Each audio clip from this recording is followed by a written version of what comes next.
नमस्कार मित्रांनो, 28 मेच्या भागामध्ये आता सगळेजण कावळ्याची वाट बघत असतात, पण कावळा काय पिंडाला शिवत नाही. रघुनाथ म्हणतो, आई मी वचन देतो, जोपर्यंत मी जिवंत आहे तोपर्यंत हे घर मी कधी तुटू देणार नाही.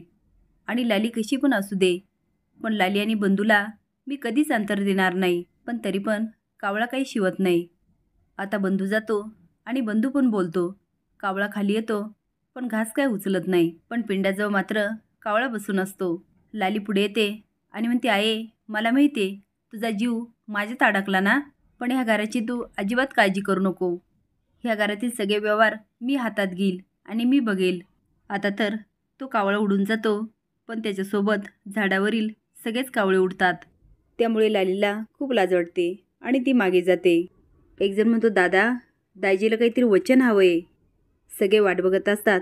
आता उमा पुढे जाते आणि मनात म्हणते, दायजे मला माहिती आहे तुमची काय इच्छा आहे. मी तुम्हाला वचन देते, श्रीनू आणि ओवीचं लग्न मी लावून देईल. आता कावळा खाली उडत येतो आणि पटकन घास घेतो. एक गावकरी म्हणतो, उमा आणि दायजीचं नातं होतंच तसं, अगदी मायलिकीचं. उमा वहिनीने दायजीला अगदी आईप्रमाणे जीव लावला आणि दायजीने पण मुलीसारखा.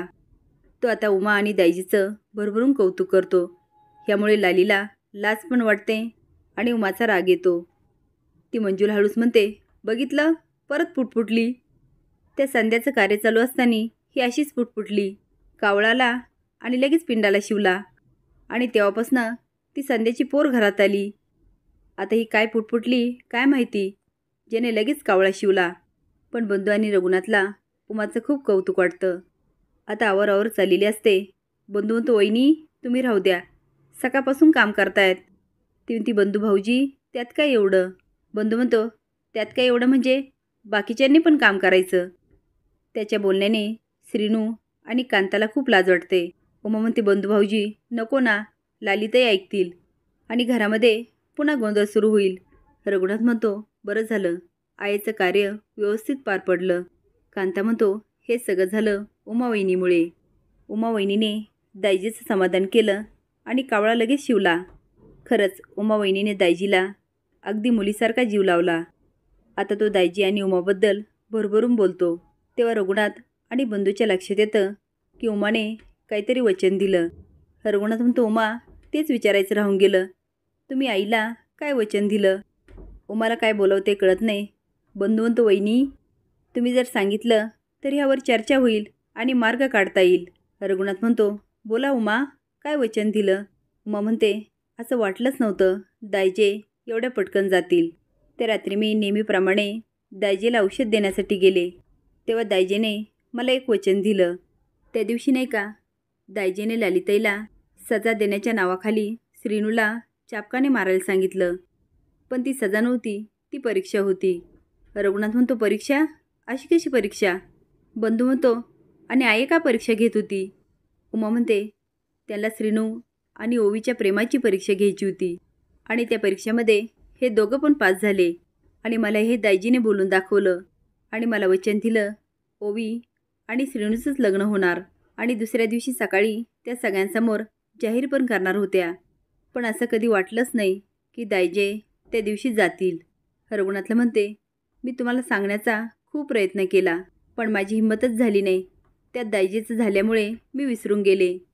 पण आता परिस्थिती अशी आली की मला दायजीला वचन द्यावं लागलं आणि मी पिंडासमोर वचन दिलं की ओवी आणि श्रीनूचं लग्न मी लावून देईल. बंधू म्हणतो, म्हणजे आईची इच्छा होती श्रीनू आणि ओवीचं लग्न करून द्यायची. उमा म्हणते, हो बंधू भाऊजी. तेवढ्यात लाली येते म्हणते, आईचं वचन होतं, खोटं बोलतेस. आता आई गेली म्हणून तिच्या नावाखाली काही पण खपवतेस. आम्हाला सगळ्यांना माहिती आहे संध्याच्या पोरीला आई कधीच ह्या घरची सून करून घेणार नाही. तुला काय वाटलं आम्ही सगळे तुझ्यावर विश्वास ठेवू. उमा म्हणते, लालीताई अहो मी खोटं नाही बोलत, खरंच माझ्यावर विश्वास ठेवा. लाली म्हणते, अजिबात तुझ्यावर विश्वास नाही. तेवढ्यात मंजू म्हणत येते, काय झालं लालीताई. तिच्या मागे ओवी आणि चारू पण येतात. लाली म्हणते, ही पोरगी पडली ना आपल्या घरात, हिच्यामुळे सगळा गोंधळ होतोय. ह्या उमाची भाची जेव्हापासून घरात आली ना आपल्या घराचा खेळच उभा राहिला. आता उमा पुढे येऊन म्हणते, लालीताई तुम्ही ओवीला का बोलताय. अहो वचन तर दायजीने दिलं ना. लाली म्हणते, उमा खोटं बोलू नकोस आणि तुझ्या खोटारड्यापणावर इथे कुणी विश्वास ठेवणार नाही. तुला काय वाटलं आईच्या नावावर काही खपवशील आणि तुझ्या भाचीला ह्या घरीची सून करून घेशील. आता उमा समजावण्याचा खूप प्रयत्न करते, पण लाली मात्र भयंकर गोंधळ घालते. चारू मनात म्हणते, वा लाली आत्या, मला वाटलं नव्हतं माझं काम तुम्ही कराल. आता लाली उमाला सारखी खोटारडी म्हणत असते. कांता म्हणतो, का लाली, तू तर पुढं गेली होती ना दाजीशी बोलायला, मग सगळे कावळे का उडून गेले. दाजी बोट करून म्हणते, ओ तुम्ही गप्प राहा, एक शब्द बोलायचा नाही. श्रीनू म्हणतो, आई अगाशी का वागते तू. लाली म्हणते, तुझ्यासाठी हे जे काय करते ना ते फक्त तुझ्यासाठी करते आणि सगळेजण तुझ्या जीवावर उठलेत. इथे फक्त तुझ्या भल्याचा विचार करणारी मी आहे, बाकी कुणीही नाही. आता ती उमाला पण खूप काही बोलत असते. रघुनाथ तिला खूप आवरण्याचा प्रयत्न करतो, पण लाली काय ऐकत नाही आणि एकदम ओरडते, उमा तू धडधडीत खोटं बोलतेस, खोटं. आणि तुझी ती बहीण पळकुटी होतीच, पण तिची पोर संसालाशी संसाल. आता मात्र रघुनाथ मोठ्याने ओरडतो, लाली बास. त्याच्या त्या आवाजाने सगळेच घाबरतात, पण लालीच्या तर पायाखालची जमीनच सरकते. असेच नवीन अपडेट जाण्यासाठी लाईक आणि सबस्क्राईब करा. धन्यवाद.